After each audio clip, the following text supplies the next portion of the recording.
que ce webinaire, en fait, s'inscrit dans le cadre de deux programmes. Donc, Madame Métayer a parlé du contrat local de santé qui a été approuvé en décembre 2019, mais aussi dans le cadre du plan climat air énergie territorial, dans lequel on a un volet air, comme son nom l'indique, et qui a été approuvé en décembre 2020. L'objectif de ce webinaire, dans un premier temps, c'est vraiment de vous apporter un temps d'information sur la prise en compte de la qualité de l'air dans les établissements recevant du public. Donc pour cela, on va avoir deux interventions ce soir. Une première intervention d'Air Pays de la Loire qui va se faire à double voix par Guillaume Séraphin et Karine Pierre qui se présenteront sur la qualité de l'air intérieur, quels sont les enjeux, quelles sont les réglementations et quels sont les leviers d'action pour les collectivités. Et dans un second temps, nous aurons l'intervention de l'ADEME national, de Souad Boualala-Selmi et de Chantal Derken, qui vont nous présenter les dispositifs d'aide, notamment le dispositif ACTER, qui est un dispositif d'accompagnement pour les collectivités territoriales. Et ensuite, on vous proposera une session d'échange.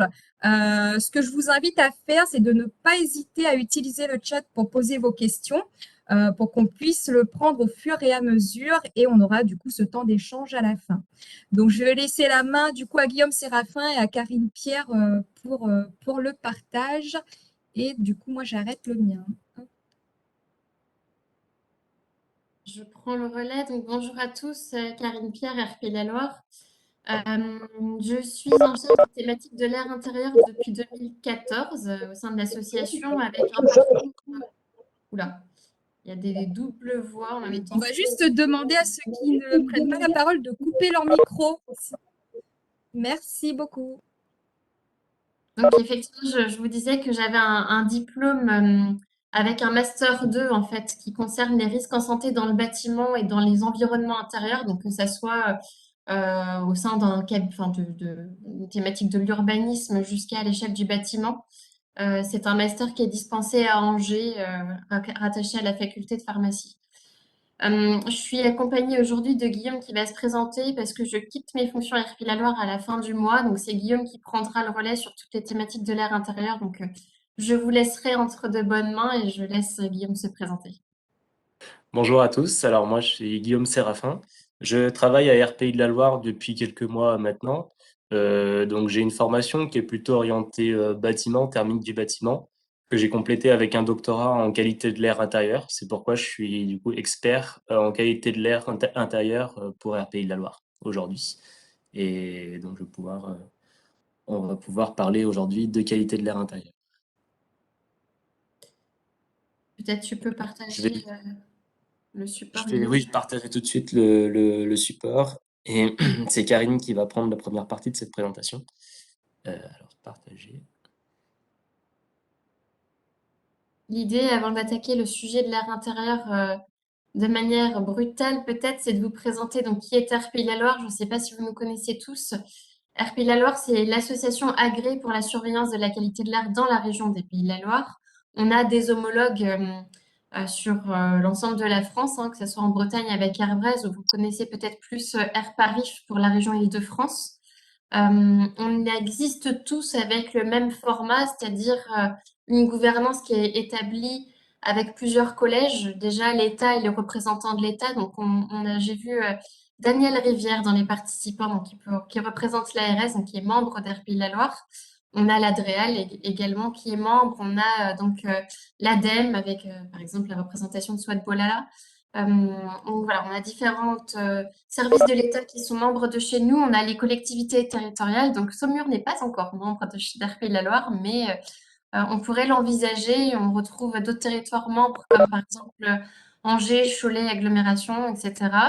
On retrouve des entreprises industrielles en fait qui, dans le cadre du paiement d'un impôt qui s'appelle la taxe générale sur les activités polluantes, peuvent reverser cette taxe à RPI La Loire et je dirais s'améliorer finalement en contrepartie sur les questions de la qualité de l'air. Et puis on a un dernier collège qui est représenté par les associations de protection de l'environnement, où on retrouve par exemple les espaces info-énergie, les centres d'initiative pour l'environnement avec les CPIE, et les personnalités qualifiées qui sont souvent des anciens chercheurs sur les thématiques de l'air ou du climat. Donc voilà, RPI La Loire, c'est 40 ans d'existence et à peu près une trentaine d'experts aujourd'hui. sur, je dirais, toutes les filières de la qualité de l'air, depuis la mesure jusqu'à la modélisation, l'air intérieur, etc. Et puis, dans notre fonctionnement, c'est important de dire qu'on est une association qui est indépendante. On ne dépend pas ni de l'État ni des industriels, hein. On dépend, je dirais, que de nous. On est une association donc scientifique d'expertise et ça, c'est important de le souligner parce qu'on voit que le milieu de la qualité de l'air, autant extérieur qu'intérieur, évolue très vite. Et c'est important de ramener, je dirais, du factuel finalement aux échanges et c'est ce qu'on va vous présenter ce soir pour rester justement sur une approche scientifique et d'expertise. Et puis, on se fait connaître aussi parce qu'on a dans nos valeurs une importance en fait de rendre transparent tout ce que l'on produit. Donc que ça soit toutes les études qu'on peut être amené à réaliser, toutes les mesures que l'on fait, tout ça est publié sur notre site internet. Donc je dirais la transparence est importante. Et puis une dernière valeur sur laquelle on s'appuie et sur laquelle on revendique un petit peu, c'est celle de l'adaptabilité parce que le contexte autour de nous sur la qualité de l'air évolue beaucoup, soit en termes de techniques de mesure que dans, je dirais, les enjeux qui nous concernent et de l'acceptabilité sociétale hein, derrière ces sujets-là. Donc, ça nous oblige à développer des nouveaux usages, développer des nouvelles techniques de mesure pour répondre à tout ce contexte qui est émergent, changeant autour de nous. Voilà en quelques mots qui nous sommes. Aujourd'hui, on va vous parler de qualité de l'air intérieur. Alors, pourquoi on se préoccupe de la qualité de l'air intérieur? C'est vrai que c'est un vaste sujet. Il y a beaucoup d'idées reçues hein, sur cette thématique. Et c'est important de rappeler finalement pourquoi on s'en préoccupe. Alors, vous avez certainement entendu parler plusieurs fois de ce que l'on mange. Il y a beaucoup de préoccupations autour de ce qu'on mange aujourd'hui. Il y a un essor très important sur la consommation bio, locale, etc. Or, ce qu'on mange, ça représente à peu près que 1 kilo d'aliments.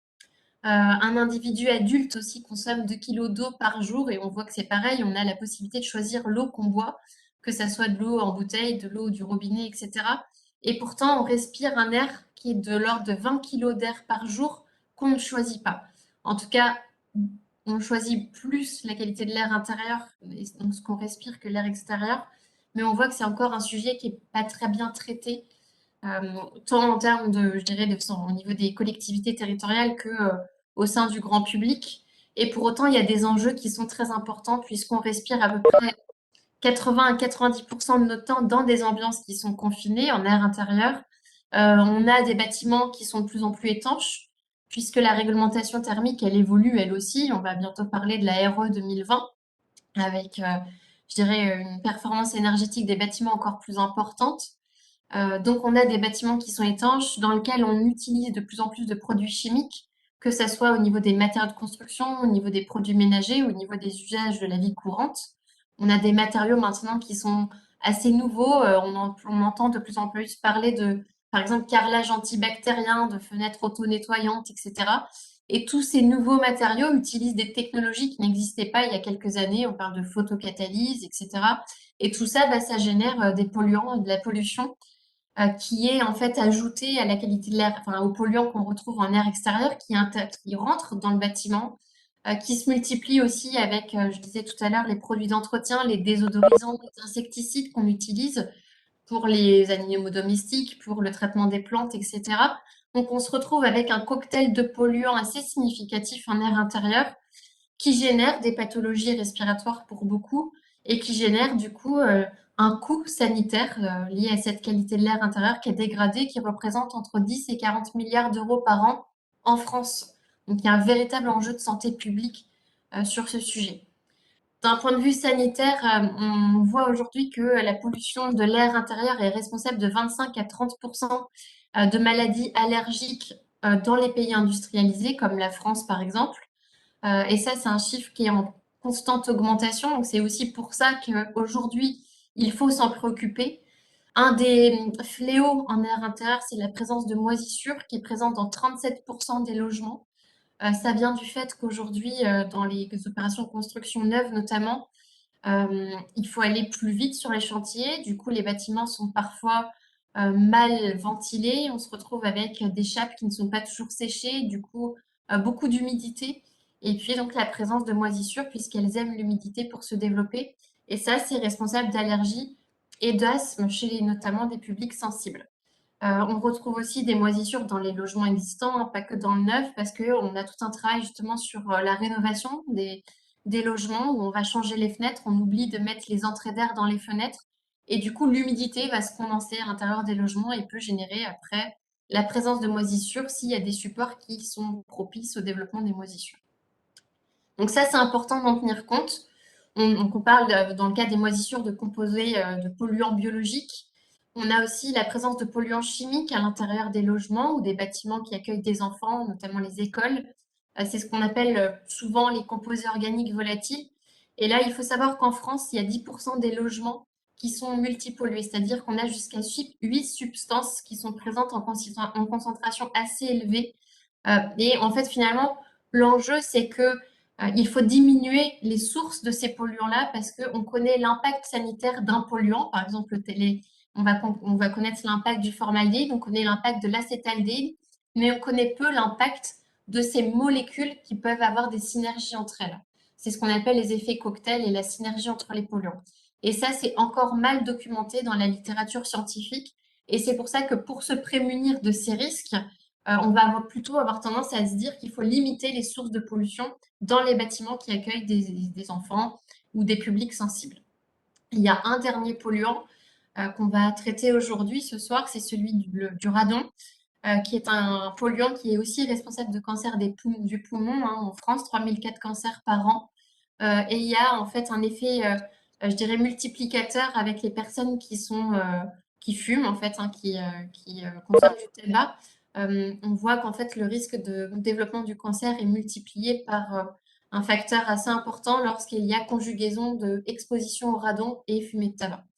Donc tout ça, ce sont des polluants entre les polluants biologiques, les moisissures et le radon qui ont des véritables effets sur la santé. Et c'est ces polluants-là dont on va parler ce soir.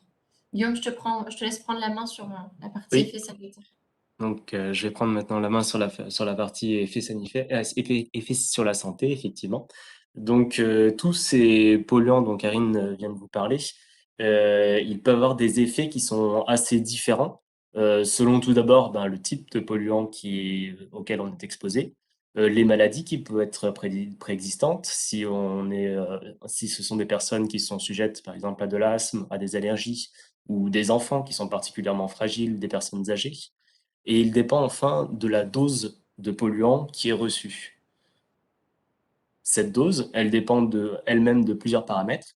Cette dose restera plus importante forcément si la concentration en polluant dans l'air qu'on respire est elle-même plus importante. Mais elle ne va pas dépendre uniquement de ce paramètre, elle va dépendre également de l'activité physique, par exemple, puisque quand on fait du sport, on a tendance à respirer plus vite, des quantités d'air plus importantes, donc on va respirer aussi plus de polluants. Elle va dépendre également de la durée de cette exposition. Selon si on considère son logement, on va passer par exemple un tiers de son temps, à savoir la nuit, ou si on considère les transports en commun dans lesquels on va rester par exemple seulement 10 minutes ou un quart d'heure. On n'aura pas la même durée d'exposition. Donc ça va jouer également sur la dose de polluants reçus. Cette, cette dose de pollution, elle va entraîner des symptômes sur la santé plus ou moins graves. Alors souvent en air intérieur, on parle la plupart du temps d'effets de type maux de tête ou gêne olfactive, tout ce qui est irritation des voies respiratoires ou des yeux, asthme et allergie, comme vous l'a dit tout à l'heure Karen en introduction. L'asthme et les allergies sont des maladies qui sont aggravées fortement par la mauvaise qualité de l'air intérieur, de plus en plus. Vous voyez également que dans le coin en bas à droite, je vous ai mis aussi des symptômes qui sont un peu plus effrayants, qui sont le cancer ou l'infertilité. J'ai une grosse nuance à apporter à ces deux types d'effets, à savoir que ces deux types d'effets ne sont pas des effets qui sont fréquemment rencontrés dans une situation, je dirais, situation de tous les jours, au logement ou sur vos lieux de travail. Ce sera surtout des types d'effets qui vont apparaître sur des expositions à beaucoup, sur des fortes expositions dites professionnelles. Par exemple, je pense à toutes les personnes qui vont travailler dans des laboratoires de formulation de peinture ou de formulation de colle, dans des ateliers de découpe où ils seront soumis à de fortes concentrations de particules qui respireront toute la journée. Donc, c'est surtout des effets liés à ce type d'exposition forte. Ces effets, ils vont, comme je le disais, dépendre de la nature chimiques des polluants de la nature des polluants qu'on va respirer. Et ces polluants, comme vous le disiez aussi, Karine, en introduction, ils peuvent être très très variés. Il y a énormément de familles différentes de polluants. Donc là, je vous ai mis sur cette slide un petit tour d'horizon des différentes familles chimiques des polluants qu'on peut rencontrer en air intérieur. Tout d'abord, évidemment, les polluants chimiques qui trouvent leur source à l'intérieur, donc dans les habitations, sur les lieux de travail. Tout d'abord, on ne pourrait pas oublier le formaldéhyde. C'est un peu le polluant star de l'air intérieur. C'est un polluant qui est très suivi, notamment dans les réglementations qui a trait aux établissements recevant du public. On en parlera tout à l'heure. Ce formaldéhyde, il est présent avant tout dans les panneaux à base de bois et de produits à base de bois, comme des panneaux de fibre de bois. Ce formaldéhyde, en fait, il est très présent dans ce type de matériaux, car il est présent dans les cols. Ces panneaux de fibre de bois, ce sont finalement des lamelles de bois, de la sciure de bois, qui est collée les unes aux autres grâce à de la colle. Et dans cette colle, on trouve souvent de l'uréformaldéhyde. Et cette cette colle d'uréformaldéhyde qui va dégager ce fameux formaldéhyde. Ce formaldéhyde, il est problématique car il pose très fréquemment, il est présent dans tous on a pu le mesurer dans absolument 100% des logements qu'on investigue, nous, à RPI La Loire, ou qui ont été investigués dans d'autres campagnes de mesure plus nationales. Il provoque régulièrement des irritations des yeux, de la gorge, des maux de tête, des asthmes, des allergies, comme on en parlait tout à l'heure. Et dans le cadre d'expositions fortes, qui peuvent aller jusqu'au cancer du rhinopharynx, pardon. On a également dans cette famille des polluants, je dirais, chimiques, tout ce qui est de la famille des terpènes, qu'on va retrouver essentiellement, par exemple, dans les huiles essentielles. Ce sont des molécules odorantes qu'on va pouvoir retrouver dans ce type de produit, comme le limonène, le pinène, le linalol, le cariophyllène, pour en citer que quelques-uns. Il faut savoir que ce sont des molécules qui sont particulièrement irritantes et allergisantes et qui sont très réactifs, qui vont pouvoir réagir avec d'autres molécules dans l'air pour produire encore d'autres polluants. C'est pour cela qu'on alerte souvent notre public sur l'utilisation abusive d'huiles essentielles qui n'est pas forcément bon pour la santé malgré ce qu'on peut nous vendre en pharmacie. Il y a également, par exemple, les benzènes et les HAP qui sont, eux, des polluants chimiques qui trouvent leur source plus dans les activités de combustion. Donc, en fait, ça va être tout ce qui est activité de cuisson ou utilisation d'encens, de bougies parfumées. Toutes ces activités vont produire ces benzènes et HAP qui sont des polluants qui sont particulièrement cancérigènes. Il faut le savoir même à faible dose. On a également, Karine le disait en introduction, tout ce qui est biocides et pesticides.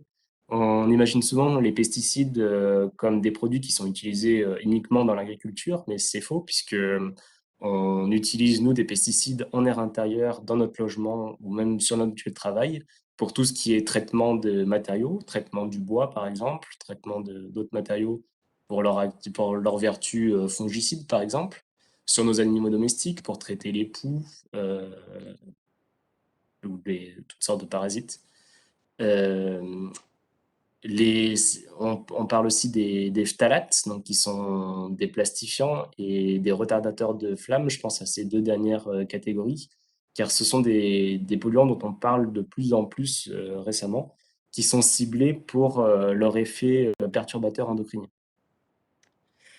On a également les polluants qui proviennent de l'air extérieur et qui vont pouvoir s'infiltrer à l'intérieur de nos logements. Donc c'est un peu le cœur de métier d'RPI de la Loire, de surveiller ces polluants de l'air extérieur. On retrouve souvent, par exemple, les oxydes d'azote, l'ozone, les particules fines, qui peuvent être aussi un polluant de l'air intérieur, avec toutes les qu'on disait, les activités de cuisson, l'encens. Et le radon, dont je vais vous parler un peu plus en détail tout à l'heure. Les polluants biologiques, enfin, dernière famille, comme les moisissures, qu'on va pouvoir retrouver en air intérieur lorsque les conditions d'humidité sont réunies. Les bactéries, les virus, comme on le voit en ce moment avec l'épidémie de Covid-19. Finalement, le Covid-19 est considéré aussi comme un polluant à part entière et il fait l'objet d'une grande attention pour la qualité de l'air intérieur. Qui met la qualité de l'air intérieur sur le devant de la scène. Maintenant, un petit point réglementation. Il faut savoir qu'il existe 3 types de réglementation en air intérieur. Donc, une réglementation qui a trait aux matériaux de construction, qui fait un étiquetage des émissions dans l'air intérieur des matériaux. Une autre et 2 autres réglementations dont je vous parlerai plus spécifiquement aujourd'hui, qui sont la réglementation de la qualité de l'air dans les établissements recevant du public, notamment les établissements recevant des enfants et des adolescents, et une réglementation qui est spécifique au radon. Donc, pour la première, cette réglementation sur les ERP recevant des enfants et des jeunes, elle a été mise en place à travers le décret du 2 décembre 2011 qui fait suite à différents plans, aux lois Grenelle et aux différents plans qui ont été mis en place suite à ces lois Grenelle. Elle a débuté donc en 2018, elle a été effective à partir de 2018. Oui, elle concernait certains établissements d'accueil, 17 000 écoles maternelles, 38 000 écoles élémentaires. Puis elle a évolué pour qu'en 2020 intégrer les centres de loisirs et les établissements du second degré. En 2023, encore d'autres établissements vont rejoindre le cadre de ce décret. Donc concrètement, en quoi elle consiste? Donc les établissements recevant du public qui sont ciblés peuvent choisir entre l'établissement d'un guide qui prévoit, enfin le suivi d'un guide qui prévoit l'établissement d'un plan d'action pour améliorer la qualité de l'air, qui passe par plusieurs actions à mener au sein de son établissement, ou par des mesures de qualité de l'air qui ciblent 3 paramètres différents, à savoir des mesures de formaldéhyde, des mesures de benzène et des mesures de CO2 pour l'évaluation d'un indice de confinement. Ces mesures, elles doivent être réalisées par un organisme agréé COFRAC, 2 fois par an, une mesure en été, une mesure en hiver, et cela une fois tous les 7 ans. J'attire votre attention sur le fait que cette réglementation va prochainement évoluer et que normalement, courant 2022, cette réglementation va évoluer pour rendre le suivi du guide, donc l'élaboration d'un plan d'action obligatoire à mettre à jour tous les 2 ans. Et ces mesures ne seront plus renouvelées une fois tous les 7 ans, mais elles seront obligatoires à la réception de bâtiments neufs et à chaque fois qu'un travaux d'isolation ou une rénovation importante sera menée sur le bâtiment. Concernant la mesure, donc elle doit être comparée à différents seuils de concentration pour être jugée. On distingue 2 types de seuils différents. Les seuils dits d'action, les valeurs d'action, pour le formaldéhyde à 100 microgrammes par mètre cube et pour le benzène à 10 microgrammes par mètre cube, qui sont vraiment les valeurs réglementaires et contraignantes. Donc, si la mesure dépasse ces seuils, l'établissement devra mettre en place vraiment des activités, sera forcé de mettre en place des activités, des solutions pour abaisser ces niveaux de concentration. Et on a ce qu'on appelle des valeurs guides pour l'air intérieur. Donc pour le formaldéhyde à 30 microgrammes par mètre cube qui sera abaissé à 10 microgrammes par mètre cube en 2023. Et pour le benzène à 5 qui a été abaissé à 2 en 2016. Ces valeurs, elles sont plus de l'ordre de l'objectif en fait. Et elles ne sont pas vraiment contraignantes, mais elles donnent un objectif vers lequel aller pour une bonne qualité de l'air intérieur. Ces mesures, elles sont réalisées au moyen de différents appareils. Donc, comme je le disais, elles portent sur le formaldéhyde et le benzène et sur le CO2. Donc, le formaldéhyde et le benzène, ils sont mesurés grâce aux petits tubes sur les supports triangles que vous pouvez voir sur l'image. Ce sont des tubes dits passifs qui sont suspendus pendant une semaine dans l'emplacement où on veut réaliser les mesures. Les polluants vont naturellement se déposer sur ces tubes. À la fin de la semaine, on va les expédier ces tubes au laboratoire et le laboratoire va pouvoir nous dire quelle concentration moyenne on a pu mesurer pendant l'installation de ces tubes. Concernant le CO2, il existe des enregistreurs donc, où on va avoir une mesure en temps réel du niveau de CO2 qui permettra d'identifier le niveau de confinement du local.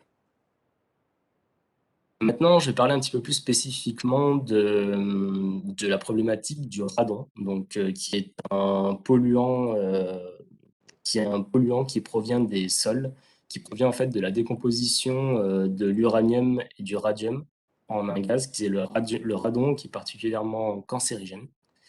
Euh, Ce radon, en fait, il est réparti à travers la France de façon assez inégale. Il est beaucoup plus présent dans les zones où on a des massifs granitiques, de grès ou de schiste noir. Donc, vous pouvez voir sur la carte, c'était une carte de mesure qui avait été d'une campagne nationale en fait, qui a été réalisée sur le territoire entre 82 et 2003 et qui a permis de voir quelles étaient les concentrations moyennes de radon, les expositions de radon à travers la France. On voit que dans le Massif central, on a une zone où les concentrations de radon sont souvent supérieures au reste de la France, en Bretagne également ou dans les Vosges. Il existe un outil qui est très utile surtout pour les collectivités, afin de savoir si votre commune a un potentiel radon avéré. Cette cartographie, elle est disponible sur le site de l'IRSN. Vous tapez le nom de votre commune et vous pourrez avoir une carte avec différents niveaux en fait, de potentiel radon. Cette carte, elle est basée donc sur la teneur en uranium des sols. Et, pour l'agglomération de Saumur, donc c'est ce que vous voyez sur l'image en bas à droite, euh, la plupart des communes sont en catégorie 1, donc avec un faible potentiel d'être exposées au radon. Mais vous voyez tout de même certaines communes de l'agglomération sont en catégorie 3. Cette catégorie 3 signifie qu'on a un potentiel radon avéré. Donc, pas forcément qu'il y ait des mesures qui aient été faites importantes en radon, mais que potentiellement, il peut y avoir de fortes concentrations en radon dans certains bâtiments. Donc, dans ces communes de catégorie 3, les mesures sont obligatoires, de radon sont obligatoires dans les établissements recevant du public, seulement pour ces communes en catégorie 3. Donc, que dit exactement cette réglementation? Elle est encadrée par de nombreux textes réglementaires, à la fois le Code de santé publique pour les ERP, le Code du travail pour les lieux de travail et les entreprises, ou le Code de l'environnement pour plutôt ce qui traite de l'habitat. Donc pour la surveillance des lieux ouverts au public, on a une mesure réglementaire qui doit être effectuée par les petits appareils que vous voyez sur l'image. En fait, ce qu'on appelle des dosimètres passifs. Donc, comme pour les tubes tout à l'heure absorbants dont je vous parlais, ils sont déposés dans la pièce pendant 60 jours. Ensuite, on les envoie au laboratoire et le laboratoire est capable de nous dire quelle concentration moyenne on a eu, quelle exposition on a eu à la radioactivité sur le temps de la mesure. Donc, elle doit être inférieure, pour passer à la réglementation, à 300 becquerels par mètre cube. Ces mesures sont à renouveler tous les 10 ans ou après chaque travaux important de ventilation ou d'étanchéité.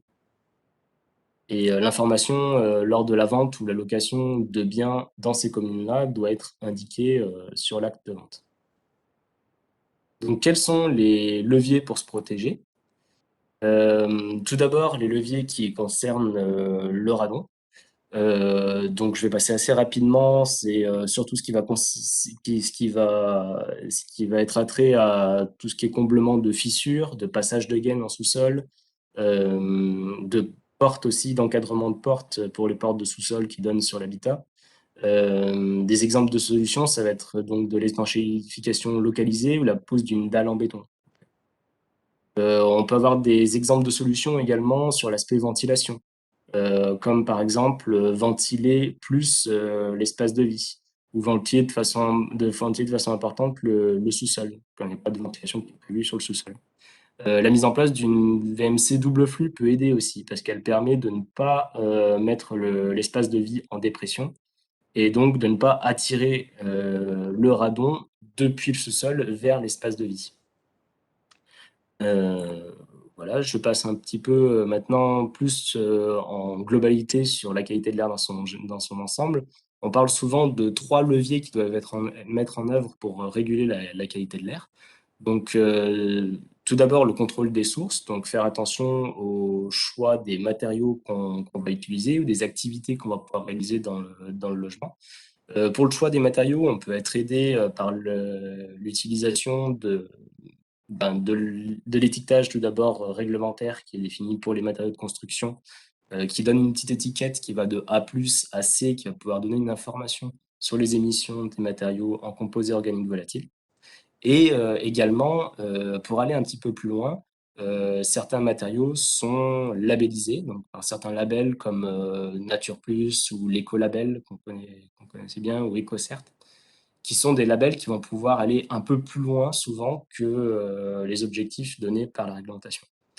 Donc le choix du mobilier est à prendre en compte et tout ce qui est ventilation et aération également. Euh, donc entretien des systèmes de ventilation et pratique de l'aération dans nos habitudes, donc, par l'ouverture des fenêtres. Donc voilà, pour la partie, je reviens sur la partie plus matériaux. Donc comment faire finalement pour remédier sur cette partie-là?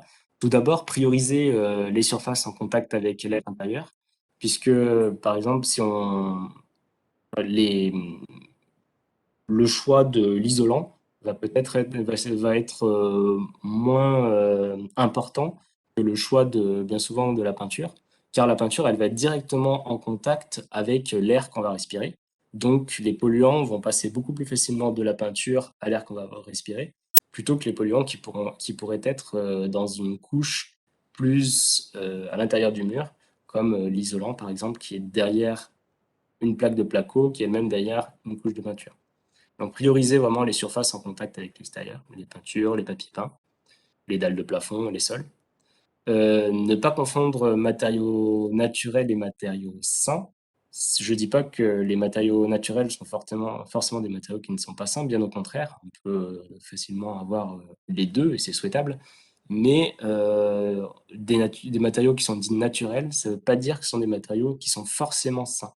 Dans les matériaux naturels, on peut imaginer l'ajout de pesticides ou pour éviter le développement de moisissures dans des isolations à base de paille, par exemple, des choses comme ça. Donc, il faut rester vigilant quant aux raccourcis qu'on peut faire. Un petit conseil aussi pour les collectivités, c'est de préciser dans les CCTP des exigences spécifiques sur les matériaux. Donc, vous pouvez demander de renseigner des performances de fiches de données environnementales, fiches de données de sécurité. En fait, demander à favoriser des produits qui ont un étiquetage A+, par la réglementation, ou favoriser certains écolabels. Vous pouvez dire, moi, je veux que ma peinture, qu'elle ait forcément au moins un des labels Goutte ou Nature Plus ou Écolabel. Vous pouvez avoir ce type d'exigences-là sur vos CCTP qui peuvent aider. Et veiller à l'impact du chantier, on le disait tout à l'heure, aussi bien pour le stockage, par exemple, ne pas bien fermer tout ce qui est récipient de peinture ou sachet de produits poudrés. Veiller à ce que le chantier soit bien entretenu, bien nettoyé. Veiller à ce que les gaines de ventilation, par exemple, soient suffisamment protégées sur chantier pour pas que de la poussière de chantier rentre dans les gaines de ventilation et que lorsqu'on met toute l'exploitation en marche, toute cette poussière soit réinjectée dans le système et offerte aux polluants, aux habitants. Tout un, Choisir un système de ventilation, concernant maintenant plutôt les systèmes de ventilation, il est important de choisir un système de ventilation qui est adapté au contexte. Donc, parce que bien sûr, selon le temps qu'on va passer dans les bâtiments, le type de population qui est abritée par ces bâtiments, on va mettre plus ou moins d'argent, plus ou moins de budget pour l'amélioration de la qualité de l'air intérieur. Il existe de très nombreuses stratégies à des coûts divers.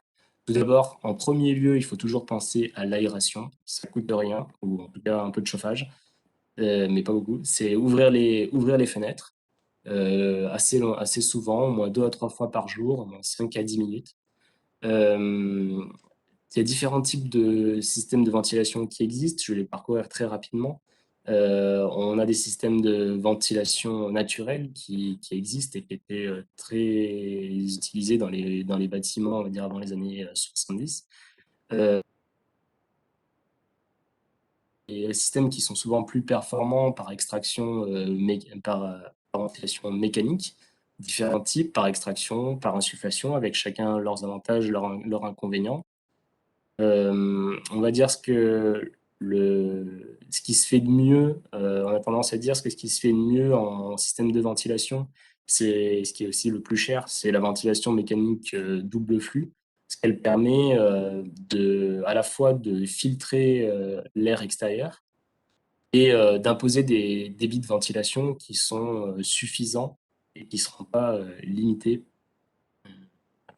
de meilleurs taux de renouvellement d'air avec la ventilation mécanique double flux. Veiller à la mise en œuvre de la ventilation, j'en parlais tout à l'heure sur la phase chantier. Vérifier la performance des réseaux aéroliques. À l'heure actuelle, les mesures de débit de ventilation à réception des logements ou des lieux de travail n'est pas obligatoire. En fait, il faut savoir que l'entreprise n'est pas tenue par la loi d'effectuer ce genre de contrôle. Ça va changer. Ça a changé en 2021, là, tout récemment, pour les logements. C'est pas encore le cas pour le reste des bâtiments. Euh, et donc voilà. Maintenir et aussi dans le cas de centrales de traitement d'air, maintenir et changer les filtres régulièrement. Souvent on parle d'un changement de 3 mois pour les bouches d'extraction, un nettoyage une fois tous les 3 mois pour les bouches d'extraction, une fois tous les 6 mois pour les insufflations. Alors, je dépasse un peu le temps, donc je vais passer assez rapidement. C'était des retours d'expérience sur des cas qu'on a traités, un retour d'expérience en fait sur nos locaux. On a voulu être exemplaire à RPI de la Loire et être dans une démarche vraiment de promotion de la qualité de l'air intérieur. Donc on a mis tout en œuvre pour sélectionner des produits dans la réfection de nos locaux qui soient les meilleurs pour la qualité de l'air intérieur et des stratégies qui puissent être les meilleures.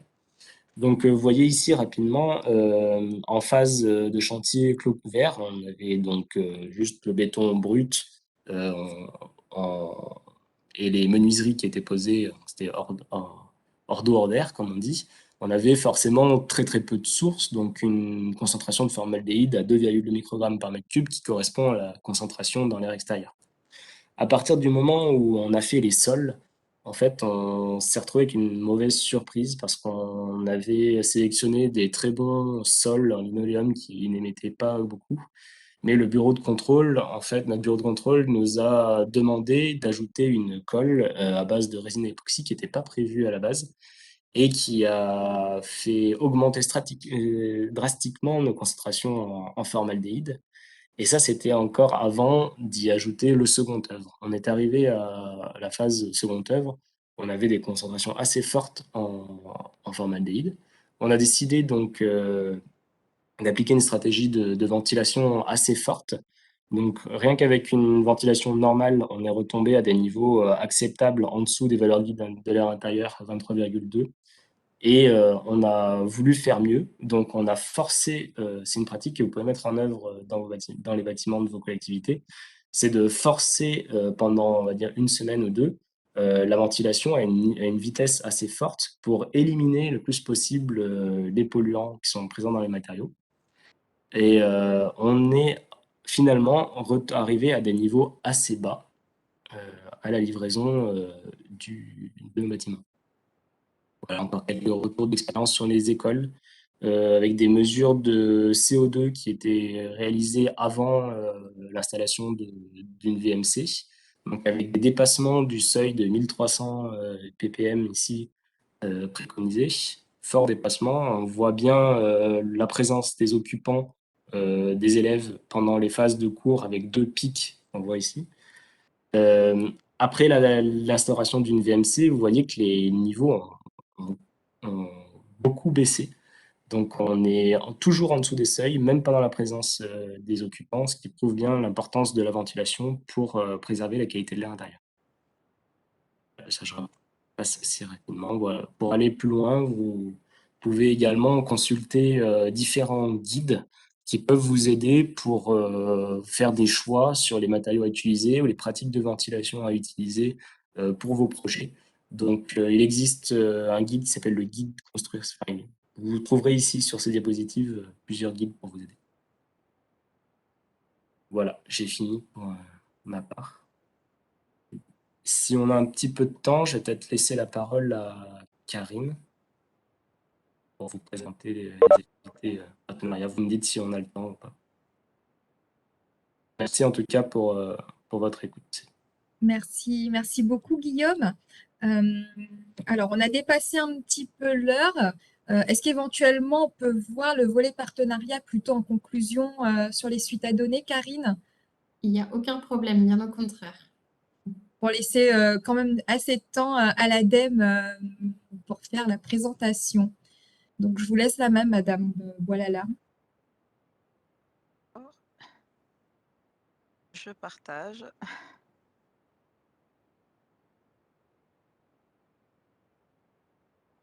J'espère que vous voyez.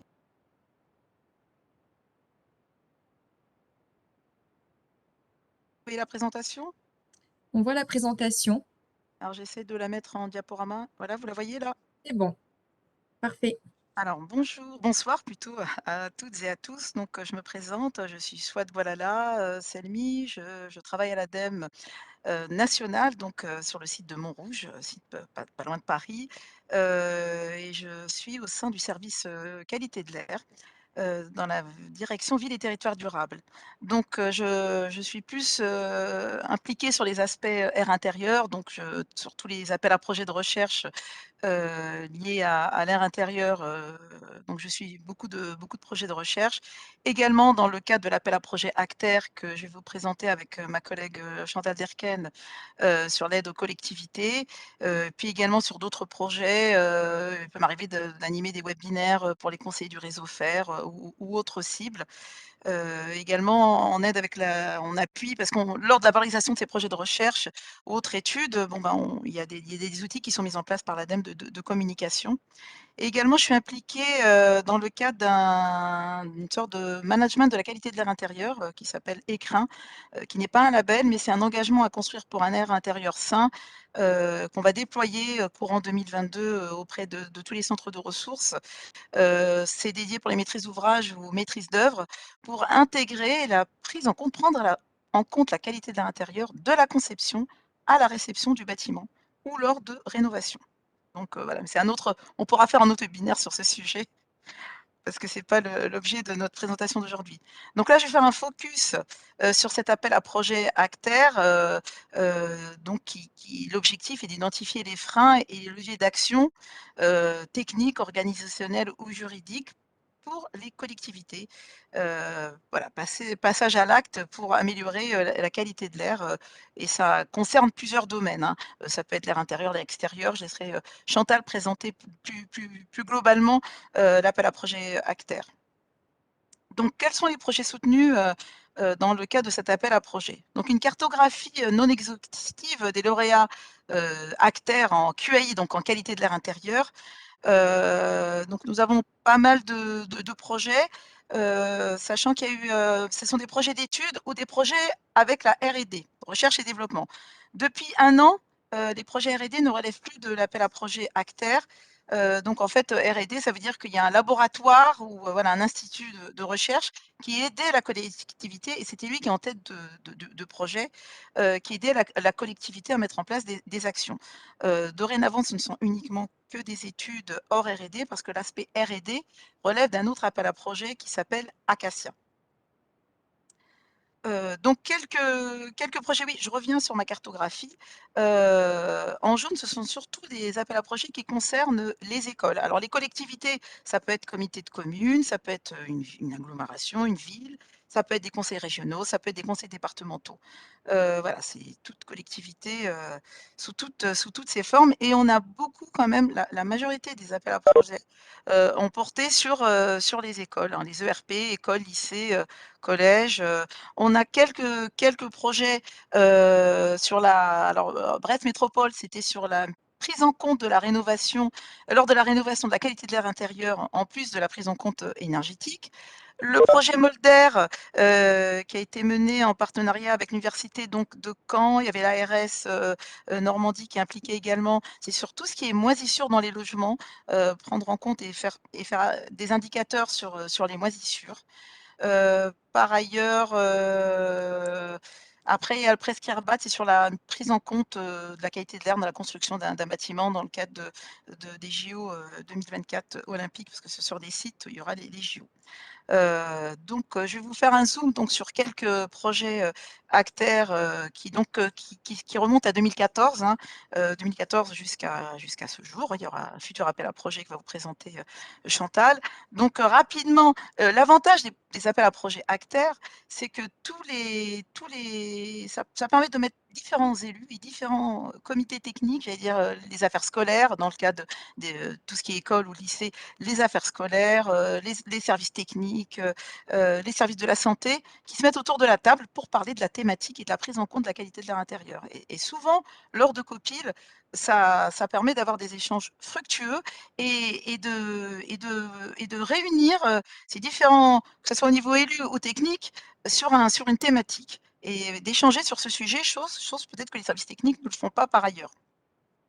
Donc, dans le cas de ce projet CAIL, qualité de l'air intérieur dans les lycées, ça a permis d'une part de faire des enquêtes dans les lycées et de former tout le personnel technique du conseil régional à l'époque de la Basse-Normandie. Projet qui doit s'étendre en principe sur la Normandie et qui a donné lieu à des guides de diagnostic des moyens d'aération. Comme l'a présenté Guillaume tout à l'heure, c'est un des leviers pour améliorer la qualité de l'air intérieur. Si l'état de la ventilation ou du renouvellement de l'air est déficient, la qualité de l'air intérieur ne peut être que mauvaise. Un autre appel à projet en fait, d'où l'appel à projet, c'est un appel à projet à la fois recherche et puis avec la collectivité, la ville de La Rochelle, donc le fameux projet Impactair, et qui prenait en compte en fait la qualité de l'air intérieur, voir quels sont les facteurs aggravants d'une mauvaise qualité de l'air intérieur. Donc il y a eu des campagnes qui ont été faites dans des salles de classe, hors, Or, qu'est-ce qui émet le plus, en fonction des activités des élèves? Est-ce que c'est la peinture? Est-ce que c'est le mobilier? Et on voit que les matériaux, ont un impact assez important, sur la qualité de l'air intérieur et également, l'aspect mobilier. Et par ailleurs, c'était avant le contexte sanitaire actuel Covid, où là on parle de plus en plus d'aération, liée au Covid, mais il faut savoir que dans la réglementation, dans les ERP, on tenait compte de l'indice de CO2, cet indice de confinement où qui si il est élevé, c'est relié à un mauvais renouvellement de l'air, surtout dans des classes où, il y a beaucoup de personnes, il y a une densité importante, il y a les élèves, il y a l'enseignant, il peut y avoir les ASM aussi par ailleurs. Donc, il y a eu des tests en fait, de voir, l'impact du CO2 avec des plans, en faisant des plans on ouvre toutes les heures ou, on ouvre sous un planning ou avec ou avec un indicateur de la qualité de l'air intérieur.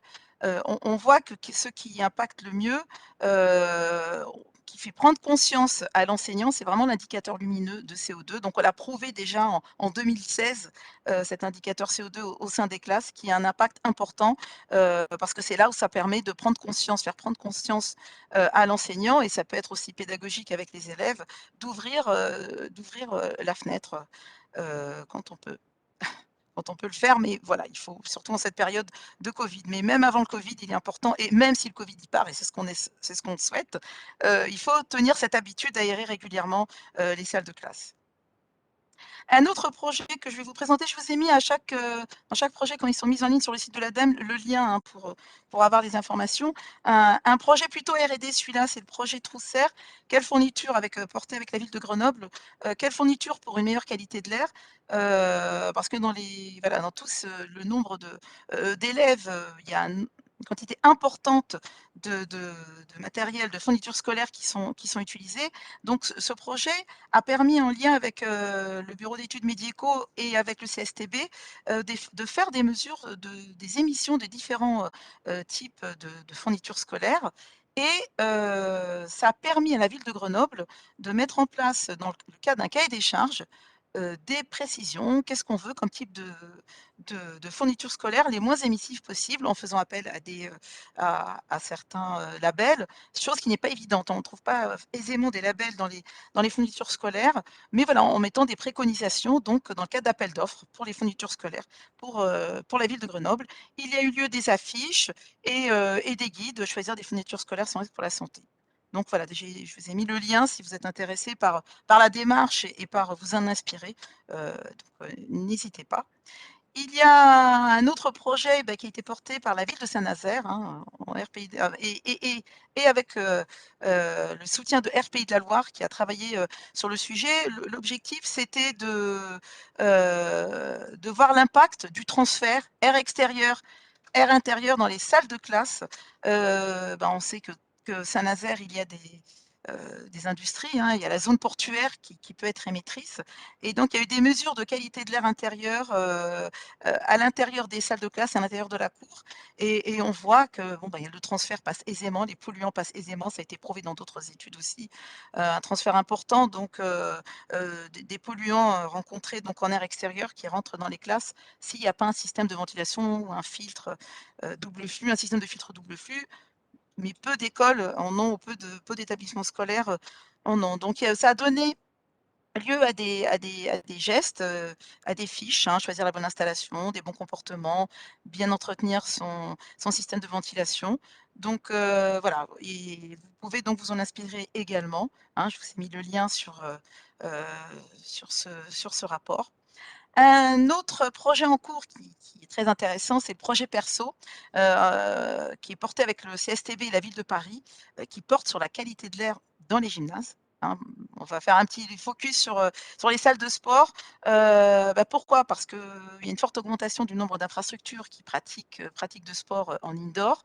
Et l'activité physique, on augmente plus l'exposition de l'environnement intérieur, le volume d'air inhalé augmente, on a plus de sueur, il y a plus de polluants donc biologiques hein, qui sont émis dans ces salles de sport. En plus, si on a des mauvaises conditions de ventilation et un taux d'occupation élevé, on a une mauvaise qualité de l'air. Donc, dans le cadre de cette étude, donc, il y a des mesures de COV, de composés organiques volatiles, tout ce qui est phtalate, tout ce qui est benzothiazole, hein, ce qui sont difficiles à caractériser, et également de la contamination biologique, moisissures, voire bactéries et virus. Et l'objectif de cette étude, c'est de faire un guide technique pratique pour les gestionnaires de salles de sport de la ville de Paris.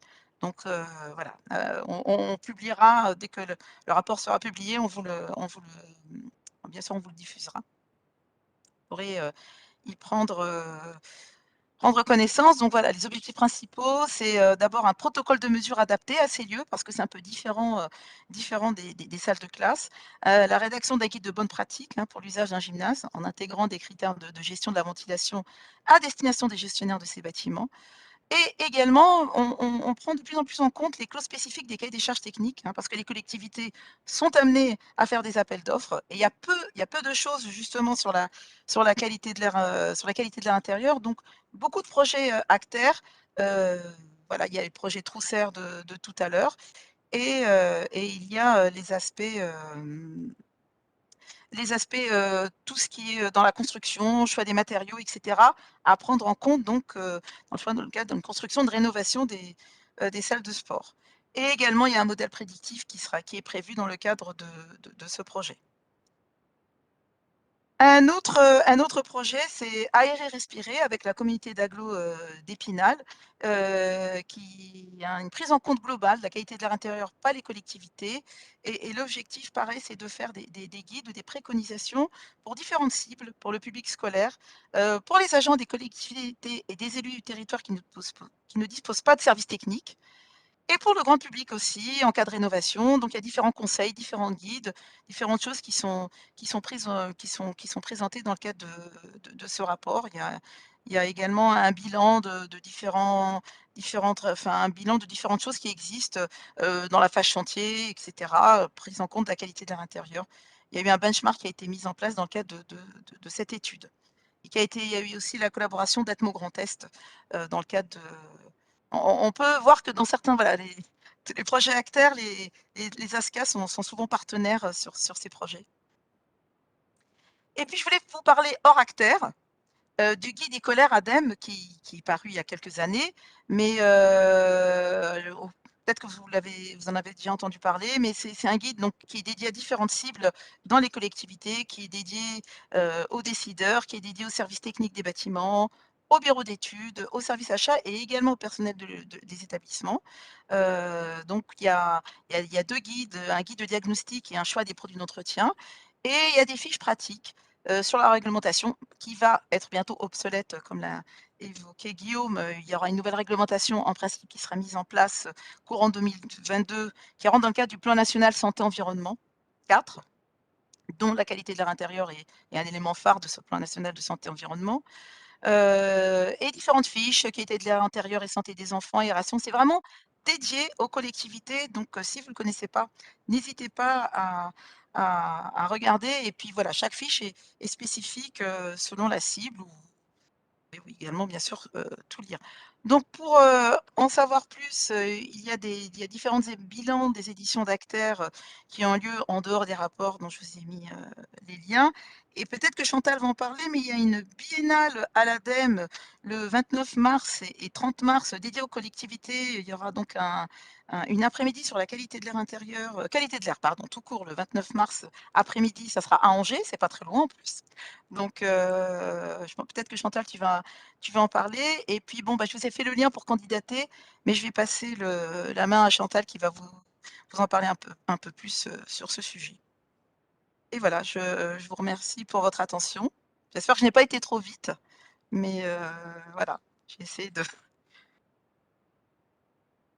faire concise et courte. Donc, peut-être on fait la séance de questions après, si vous avez des questions plus précises. Moi, je vais pas être longue. Alors, normalement, j'ai partagé.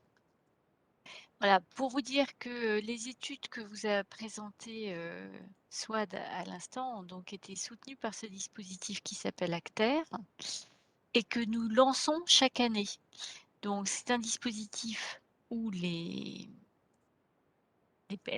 cibles, enfin les personnes éligibles sont les collectivités locales et c'est ouvert à toutes les collectivités locales dès lors qu'elles veulent travailler la question de la qualité de l'air. Alors, il y a quand même un critère de priorité pour les collectivités qui ont des problèmes avérés et qui sont dans des situations de dépassement ou de risque de dépassement des valeurs cibles. Mais voilà, si vous vous intéressez et si vous voulez améliorer la qualité de l'air, vous pouvez quand même déjà nous contacter, on en discute et voilà, c'est une démarche qu'on veut soutenir de la part des collectivités locales. Donc ce sont des études qu'on soutient à hauteur de 70% avec un plafond de 100 000 €. Ça peut être des collectivités qui se regroupent, hein, qui sont seules ou qui se regroupent. Soit à parler, et c'est l'objet du webinaire aujourd'hui, de la qualité de l'air intérieur. Elle vous a même précisé que c'était principalement dans les écoles, mais l'appel à projet est large. Il concerne aussi bien la qualité de l'air intérieur que la qualité de l'air extérieur. Et il embrasse plein de questions, puisque c'est un sujet, c'est un bien commun qui traverse tous nos espaces et que nous modifions par toutes nos activités, de l'agriculture au transport, Bref, c'est la liste en bas, mais je donnerai aux organisateurs le PowerPoint complet que je vais pas délivrer, défiler là maintenant. Comme ça, vous pourrez voir plus en détail tous les sujets qui peuvent être impactés qui impactent la qualité de l'air. Il n'y a plus de projet de R&D, Soit vous en a déjà parlé. On ne soutient pas des investissements en équipement. J'entends, il me semble avoir vu une remarque sur les capteurs. On n'aide pas à acheter des capteurs de CO2 ni des purificateurs. On ne soutient pas. Ce sont vraiment des études comme des études de préfaisabilité ou de l'assistance à maîtrise d'ouvrage ou qui vous permet de caler un plan d'action. Mais on ne vous aide pas à vous équiper. Il n'y a pas de... On n'aide pas non plus les campagnes de communication. On peut travailler sur le contenu des guides, mais ce n'est pas des campagnes de communication.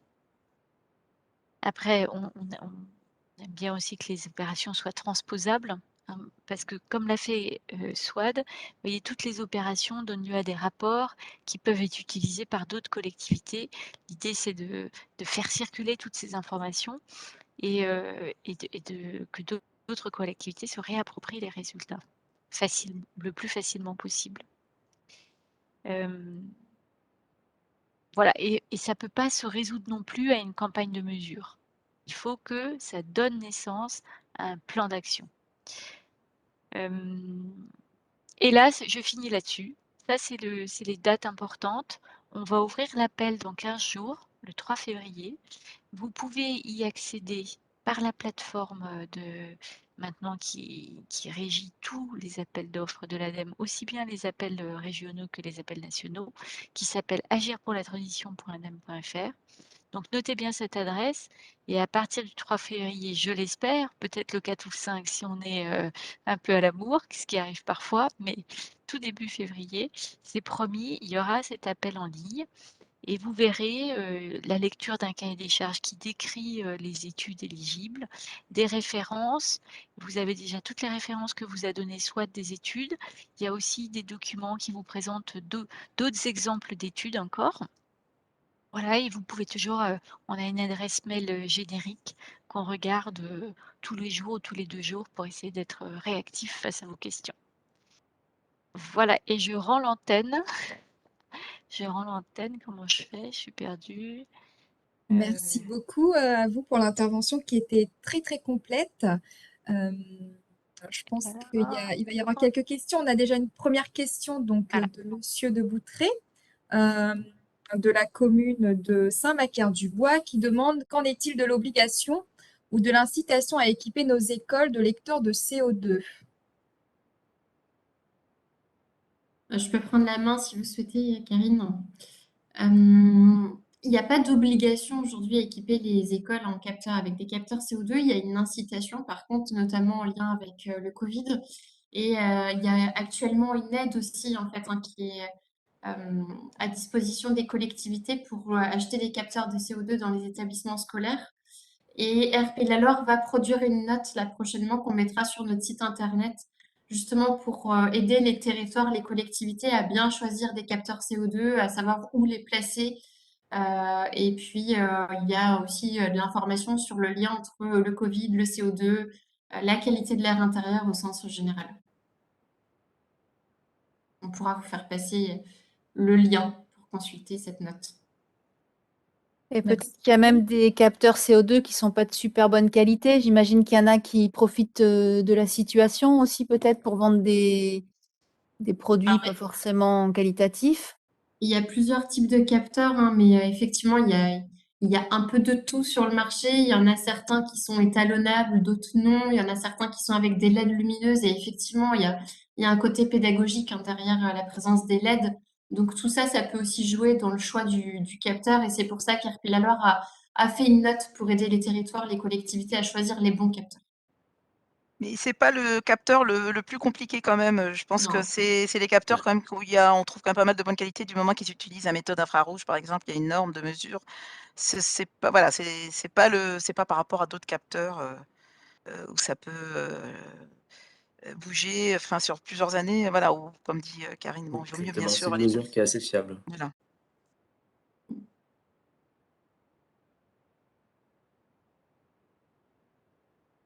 Alors, est-ce que nous avons d'autres questions? En tout cas, vous avez l'autorisation d'ouvrir vos micros pour ceux qui le souhaitent. Je regardais aussi, parce qu'il y a eu quelques personnes qui ont posé des questions via le formulaire, mais tout a été répondu durant la présentation. Donc, Une remarque sur n'hésitez les, pas. sur les capteurs, en fait, euh, le, ce qu'on a observé, parce qu'il y a eu des, alors c'est plutôt chez les particuliers les éléments dont que je peux restituer, mais en fait, le capteur ad vitam aeternam dans une classe d'école, ça n'a pas forcément de sens. Ça a ce qui est intéressant, c'est que le capteur permet à l'enseignant, à l'ATSEM, au personnel qui s'occupe des salles de classe et même aux élèves de dévoiler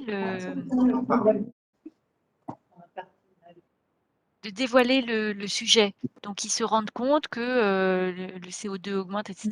Donc, en fait, ça permet de dévoiler le sujet et d'apprendre, de montrer l'efficacité de l'aération, par exemple, montrer l'efficacité de certains dispositifs. Donc, ça a un côté pédagogique très intéressant.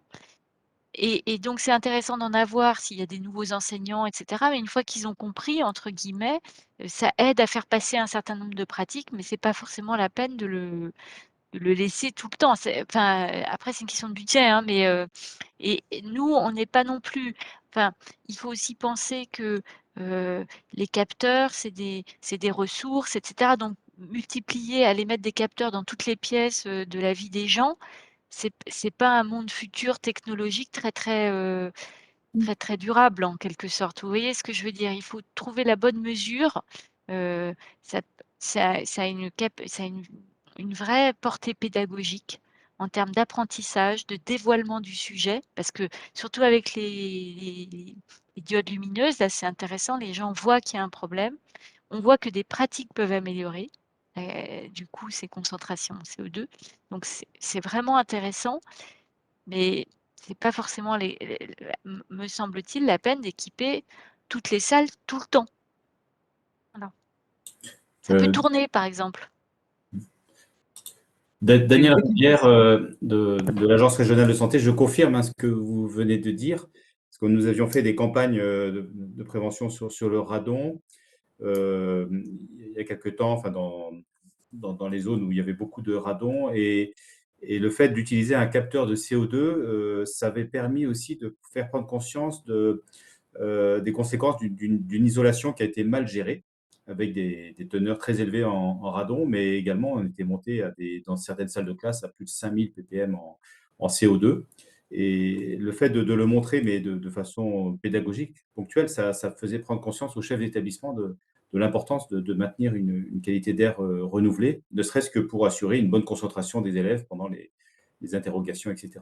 Donc, effectivement, c'était des petits capteurs de CO2, mais on n'avait pas eu besoin de mettre en place en continu des mesures de CO2 dans les classes. C'était une visée pédagogique et des solutions avaient été trouvées facilement pour rétablir une bonne concentration d'air propice à la santé des enfants, tant sur le plan du risque cancer lié au radon, mais aussi pour la capacité à rester concentré et pas avoir trop chaud en classe avec une hygrométrie très forte. Donc c'est un très très bon indicateur de confinement et un très bon appareil pour faire de la pédagogie.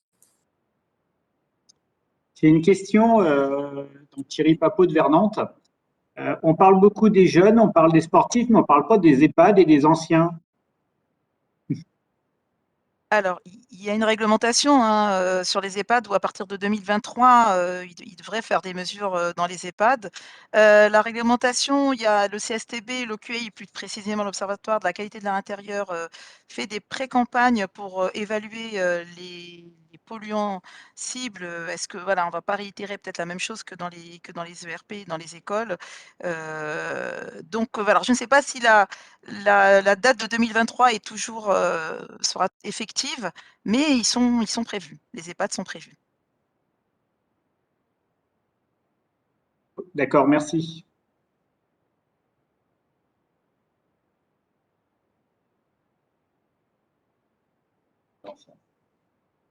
Moi, j'aurais voulu que Guillaume, si tu pouvais, revenir sur la réglementation. J'ai pas très bien compris, moi, l'évolution qu'il va y avoir là en 2022 finalement, avec l'histoire du guide là. Ça, en fait, qu'est-ce qui va changer pour les communes? Oui, Je, c'est une je pense une salle des fêtes, enfin, voilà, les communes qui sont avec nous là ont fréquemment une salle des fêtes à gérer. L'école, quand il y a des écoles, mais il y en a beaucoup qui ont des écoles à gérer. Mais voilà, il y a quand même pas mal d'autres équipements. C'est surtout Donc, pour qu'est-ce les qui va ERP, finalement l'impact, pardon, Guillaume, l'impact est enfin, les salles des fêtes, c'est pas une salle des fêtes pour les écoles, c'est une Non, salle des fêtes c'est sur les communale. établissements recevant du Hmm. public qui sont visés déjà par la réglementation. Oui, Donc, c'est vraiment les écoles, essentiellement, crèches. les écoles, les crèches, les centres de loisirs, tous les types d'établissements dont je parlais tout à l'heure. Les gymnases aussi pour les scolaires qui seront concernés Oui, et les cantines aussi. cantine. Donc, les changements qu'il devrait y avoir courant 2022 ou peut-être 2023. En tout cas, c'est prévu pour 2022, ce que j'ai vu. C'est de rendre la mesure obligatoire pour certaines étapes, ce qu'ils appellent des étapes clés. Ce qu'on appelle les étapes clés. Les étapes clés, c'est à réception des travaux sur bâtiment neuf ou sur tous travaux importants de réfection de l'isolation, par exemple, ou du système de ventilation. Donc, il y a un certain nombre d'événements clés comme ça qui sont listés. Et sur ce type d'événement, si ce type d'événement a lieu, la mesure devra être réeffectuée de façon obligatoire. Et la tenue du plan d'action qui est détaillé dans le guide pour les établissements recevant du public c'est pas le cas actuellement, puisqu'on a le choix entre suivre le guide ou faire les mesures. En courant 2022, ce sera plus le cas. Il y aura une obligation de définir un plan d'action qui devra être mis à jour tous les 2 ans. D'accord. Et qui va le contrôler, la mise en œuvre de ce plan d'action? Je ne sais pas s'il y aura des contrôles. Peut-être que Karine t'en sait plus, je sais pas. Il y a une obligation d'afficher la technique qui sera utilisée. Donc, actuellement, c'est soit les mesures, soit la mise en place du guide à l'entrée de l'établissement. Par contre, aujourd'hui, on ne sait pas comment sont effectués les contrôles. Il se peut qu'il y ait des contrôles inopinés, mais j'en ai pas, moi, connaissance de mon côté. Ok. C'est une question qu'il faut poser, parce que je viens d'arriver dans le Maine-et-Loire au service déconcentré du ministère de l'Environnement. Donc, côté préfecture, on pourra peut-être vous apporter ces éclairages. Hein. C'est l'occasion de se mettre autour d'une table dans le cadre du CLS. Hein. Si vous voulez, on peut vous apporter cette assistance.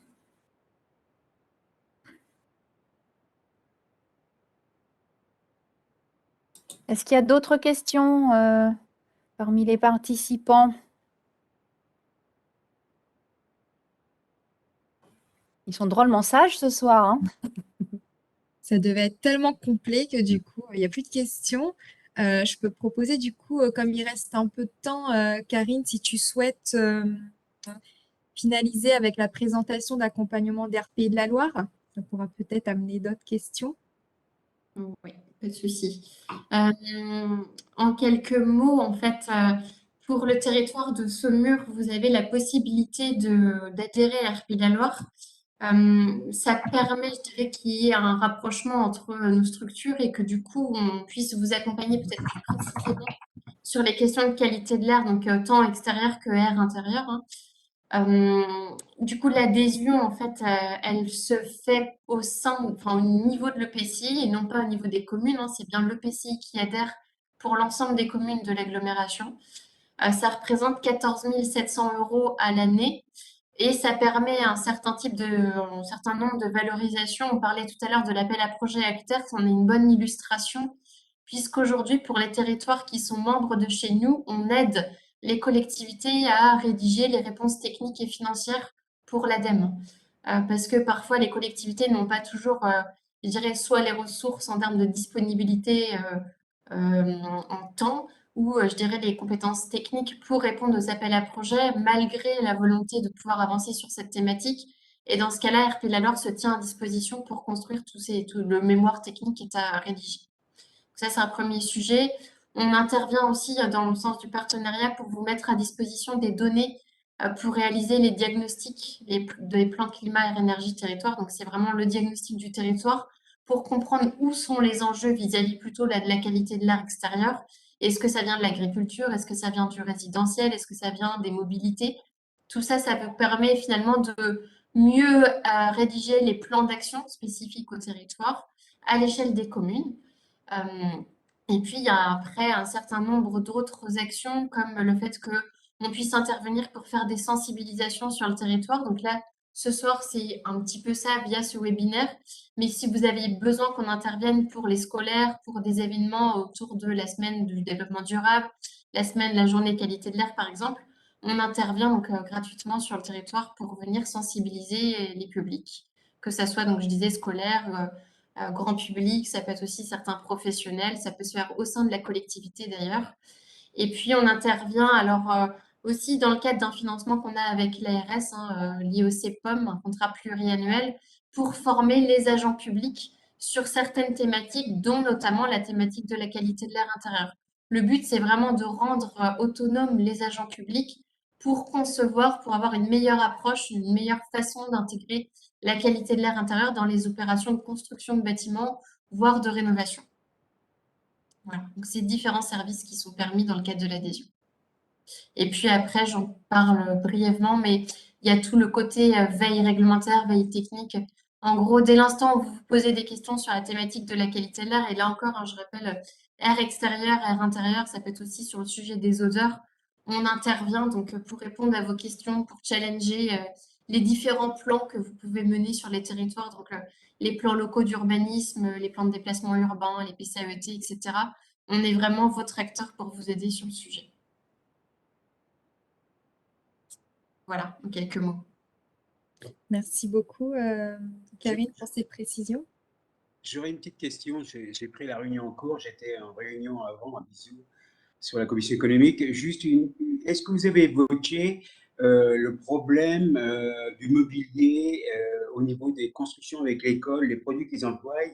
Je sais que j'avais vu une émission par rapport à ça et ça avait été soulevé parce que j'ai fait partie de la commission Air Pur sur Cholet quand j'étais vice-président de l'environnement à l'agglomération de Saumur de 2008 à 2014. On avait évoqué tous les matériaux qui étaient utilisés en industrialisation, qui fait qu'il y avait des cols et des rejets très importants de produits. Et quand on installait ça dans les bâtiments publics, que ce soit les écoles, que ce soit les cantines, que ce soit les salles des fêtes, on achète tous des armoires ou des buffets ou des placards. Et il y avait un souci de stockage qui pouvait faire évacuer ces odeurs qui étaient très fortes pendant un certain temps au niveau industrialisation. Et maintenant qu'on n'a plus le temps de stocker et de faire partir ces odeurs, et dès qu'on les installe dans ces bâtiments, il y a cette odeur qui est régulièrement rejetée par ces cols, par ces produits. Est-ce qu'il y a des travaux qui sont faits par rapport ou des recherches qui sont faites par rapport à ces fabrications de meubles? Et est-ce que ça fait partie aussi des études qui seront mises à contribution dans le temps par rapport à ces fabrications de mobilier? Si je peux commencer, après peut-être que vous pourrez compléter. Donc par rapport à la présentation qu'on a fait tout à l'heure, j'ai parlé effectivement des matériaux de construction, mais je me suis pas beaucoup attardé sur le mobilier. Vous avez raison. Le mobilier, il est avant tout constitué de matériaux en bois collés, donc avec de panneaux de particules. Donc, comme je disais, une très forte source, une assez forte source de formaldéhyde. D'autant que s'il est placé dans des locaux à forte humidité, ça augmente encore plus ces taux de formaldéhyde. Donc il y a vraiment un enjeu là-dessus. La réglementation, pour l'instant, elle couvre uniquement les matériaux les matériaux de décoration, de revêtement et de construction. Il est prévu que cette réglementation évolue pour couvrir également les mobiliers. On ne connaît pas encore vraiment toutes les modalités de cette future réglementation, mais elle est en projet en tout cas. Et sur les bonnes pratiques, effectivement, vous avez raison de noter que dans la mesure du possible, il est vraiment indiqué de stocker les meubles dans des endroits ventilés et dans lesquels on n'est pas exposé au moins les 2 premières semaines, une semaine ou 2 semaines, pour essayer de faire finalement désorber tous ces polluants du meuble, pour en enlever le plus possible avant que les occupants y soient exposés. Pour le choix des meubles, il existe quelques labels également. Des labels, il n'y en a pas beaucoup, mais il y a quand même quelques références qui sont labellisées. Et on va voir par exemple les labels Greenguard, ou il me semble qu'il y a des EcoCert que Karine pourra compléter, qui peuvent vous aider aussi, qui limitent certaines émissions de composés organiques volatiles de ces meubles dans l'atmosphère. Donc voilà. Ok, merci.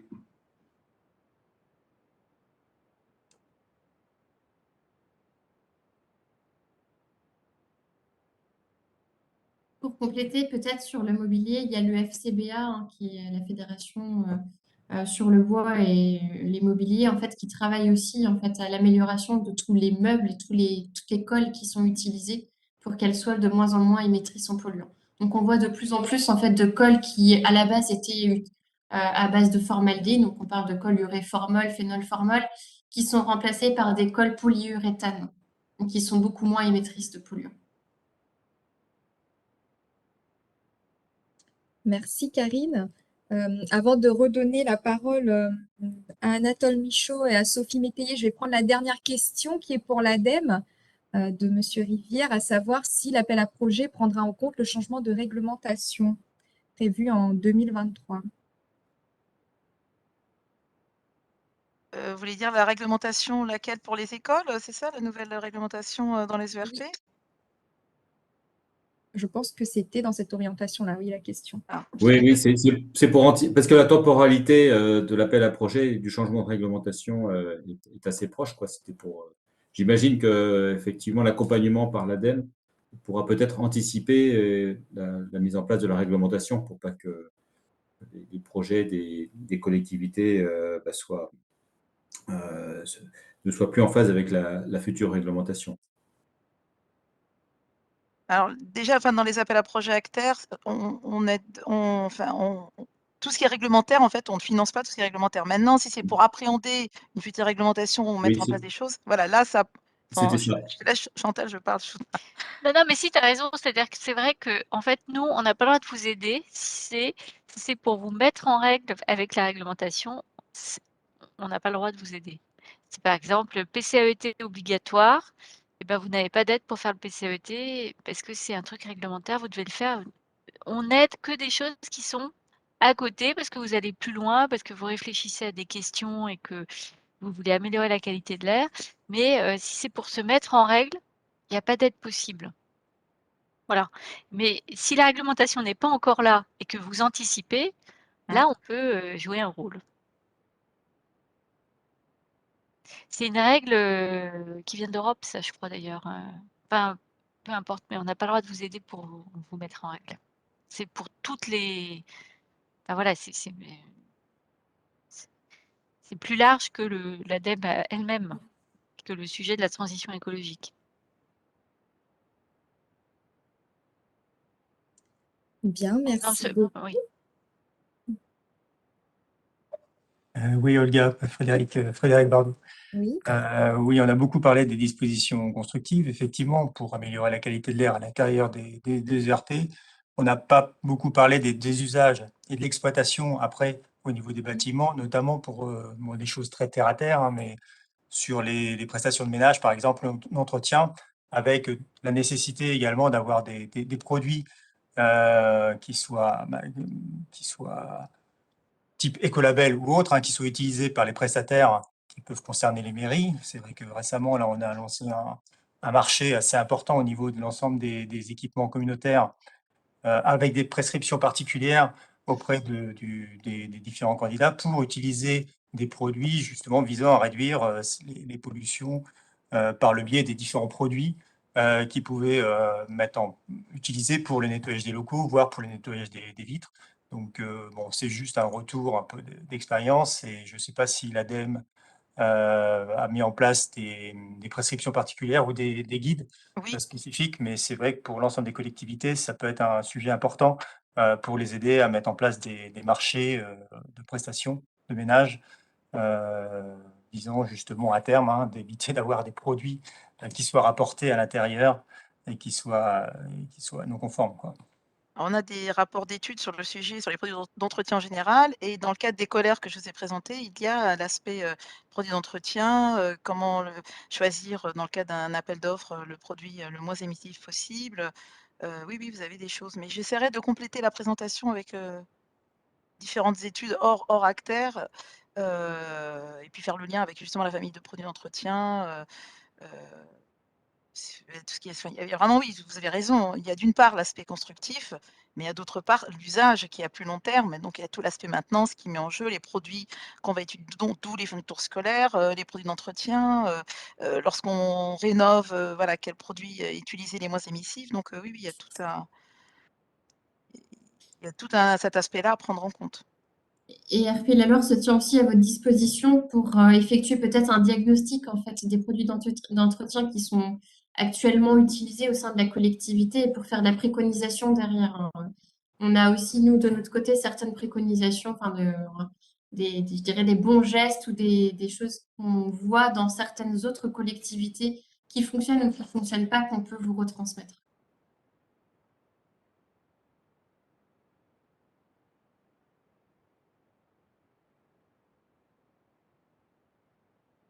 Et comme l'indique Madame Lelièvre, quand on n'utilise plus de produits, c'est encore mieux. C'est vrai que l'utilisation de la vapeur a l'air de se faire de plus en plus.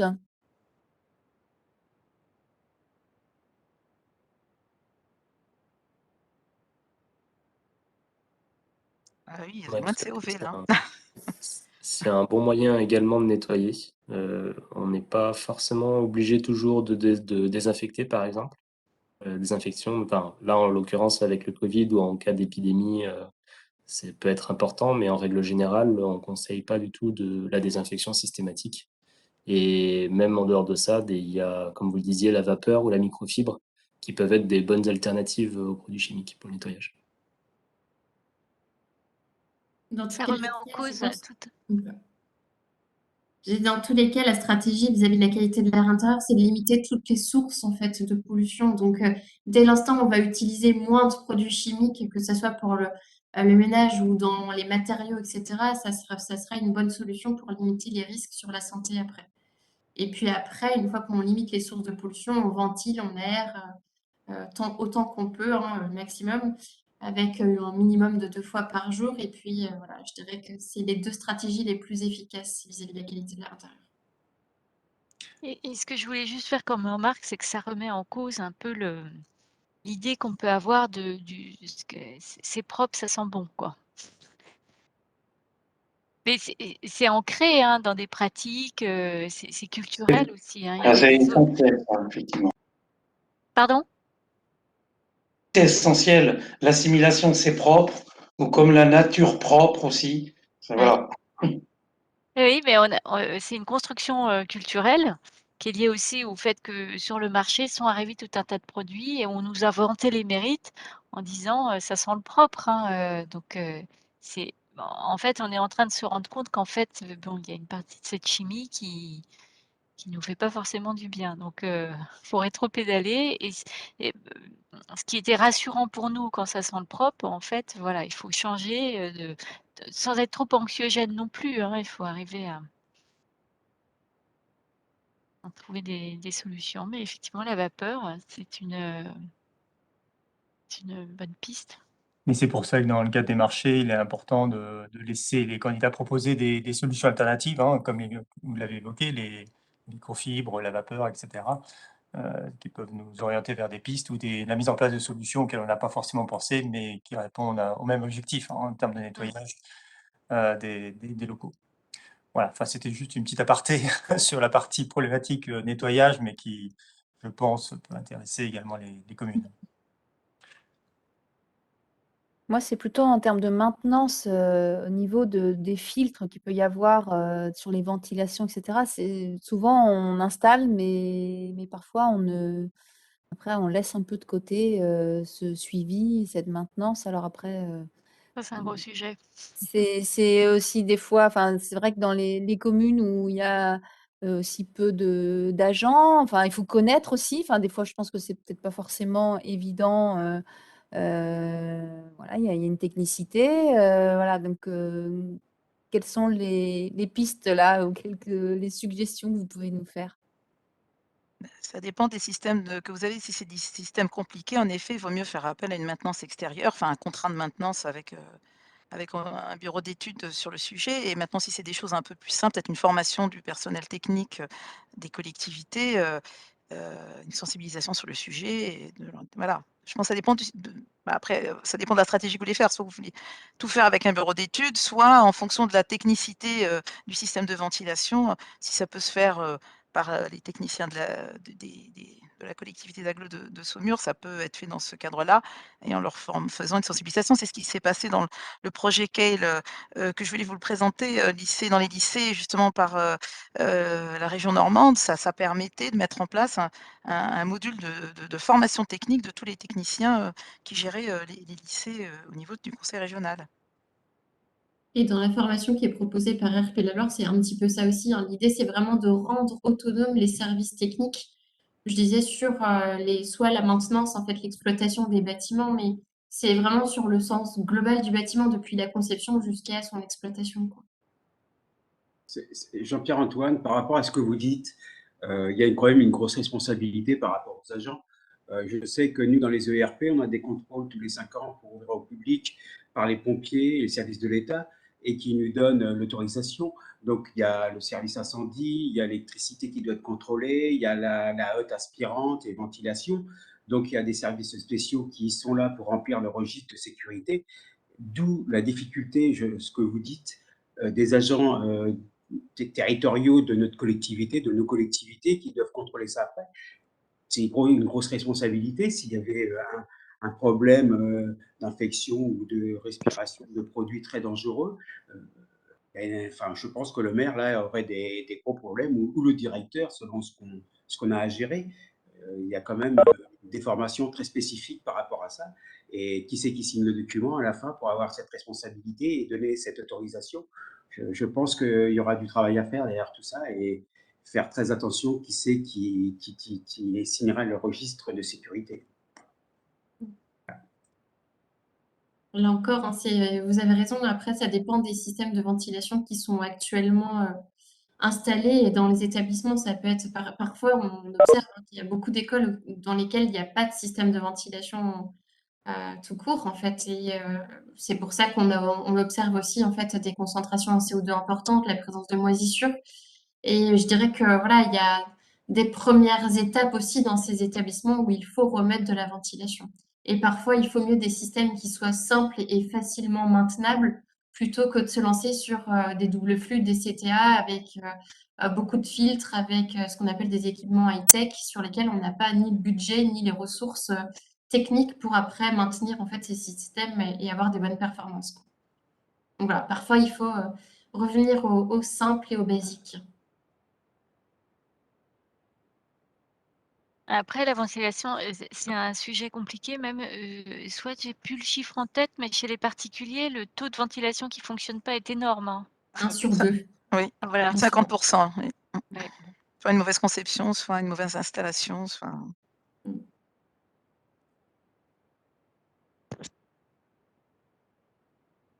La nouvelle réglementation, la RE 2020, qui oblige le contrôle à réception des systèmes de ventilation pour tout ce qui est habitat. Et par la suite, dans les ERP, on espère, dans une future réglementation.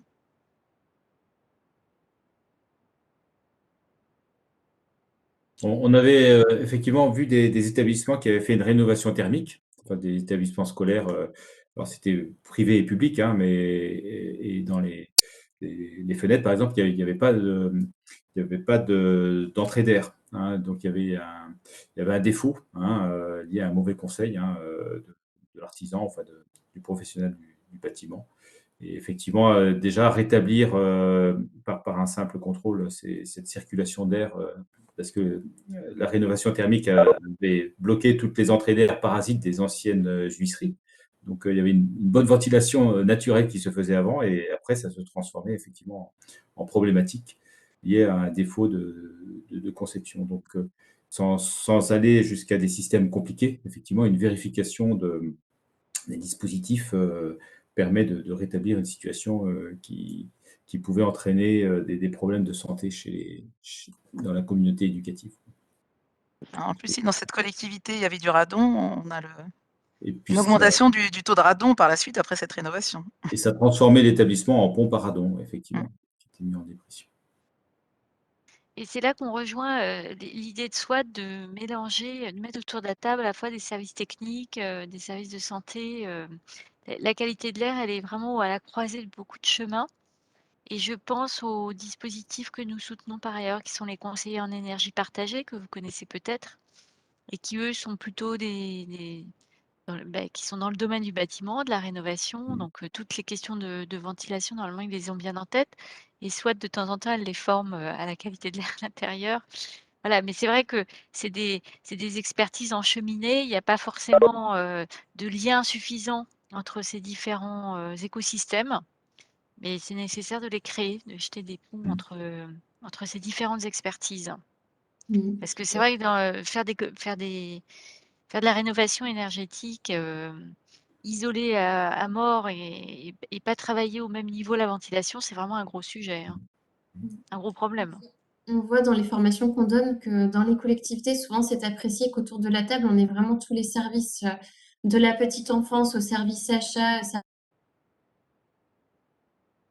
même les personnels qui s'occupent de l'entretien des locaux, hein, du ménage, etc. Parce qu'en mettant tout le monde autour de la table, on se rend compte que les contraintes des uns ne sont pas forcément en tête de tout le monde. Qu'on parlait tout à l'heure des produits ménagers, concrètement, ça se traduit comment? Une exigence dans un CCTP pour choisir le produit ménager. Oui, mais quelle est l'efficacité derrière pour les personnes qui passent, qui s'occupent du ménage derrière? Et quand on a tout le monde autour de la table, ça permet d'être bien efficace et de traiter le sujet dans sa complexité dès le début, quoi. Donc, je rejoins l'approche croisée. Parfois, on n'ose pas mettre tout le monde autour de la table en se disant que ça ne va pas concerner tout le monde, ce sujet-là. Et finalement, c'est là où on a les meilleures interactions et où c'est le plus efficace derrière, quoi. La fiche action du contrat local de santé sur la qualité de l'air intérieur peut constituer cette mise autour de la table. Au niveau de l'agence, si vous le souhaitez, bien sûr, on peut vous apporter un soutien complémentaire, tant en termes d'appui et de conseil, puisqu'on travaille, on soutient les opérateurs, les partenaires comme RP de la Loire, on a une convention avec l'ADEME, et puis on dispose aussi d'enveloppes financières complémentaires sur notre fonds d'intervention régional, si vous le souhaitez. Et j'ai un ingénieur d'études au sein de l'équipe qui peut travailler tout à fait avec la collectivité s'il y a besoin.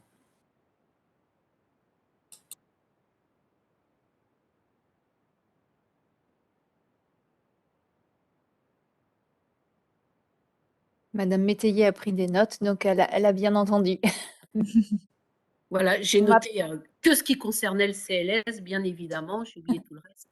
Non, mais là, je pense que oui, ce soir, on a pris tous conscience que l'air intérieur, ça nous concerne, on peut agir dessus.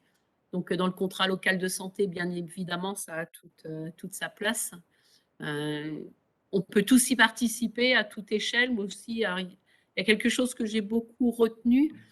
J'avais en fin de compte des mauvaises informations dans ma petite tête où je pensais que les capteurs de CO2 devenaient un petit peu une obligation non seulement dans chaque établissement, mais presque dans chaque salle de classe. Ce que vous nous avez expliqué me montre qu'en fin de compte, la pédagogie est essentielle et que voilà, c'est peut-être à nous de faire entrer cette pédagogie dans nos écoles, puisqu'on le sait bien, c'est nos enfants qui vont porter beaucoup de choses pour notre avenir. Ils sont beaucoup plus réceptifs. Donc là, voilà, moi j'ai pris beaucoup de notes sur ces choses-là.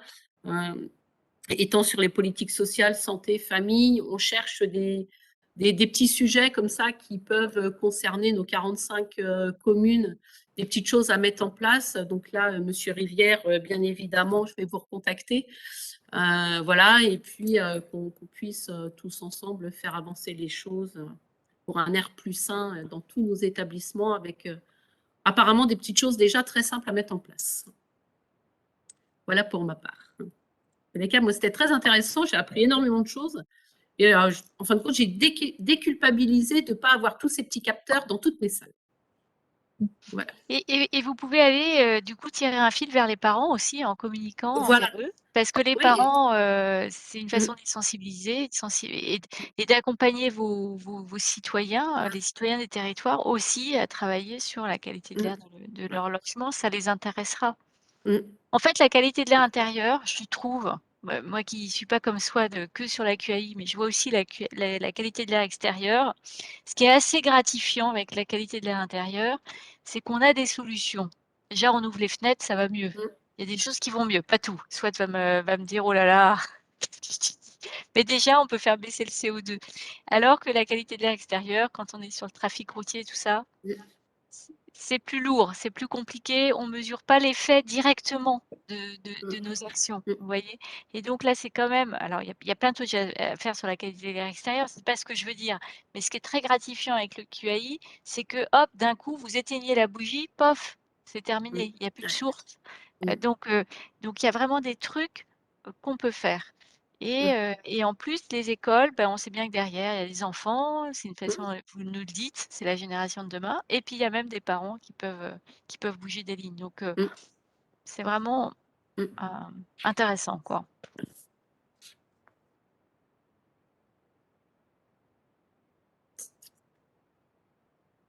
Bon, moi, je pense qu'on a fait le tour, à moins qu'il y ait des petites infos pour conclure. Anatole Michaud, maintenant, ça y est, c'est bon, on te voit. On t'a pas beaucoup entendu parce que ça marchait pas très bien.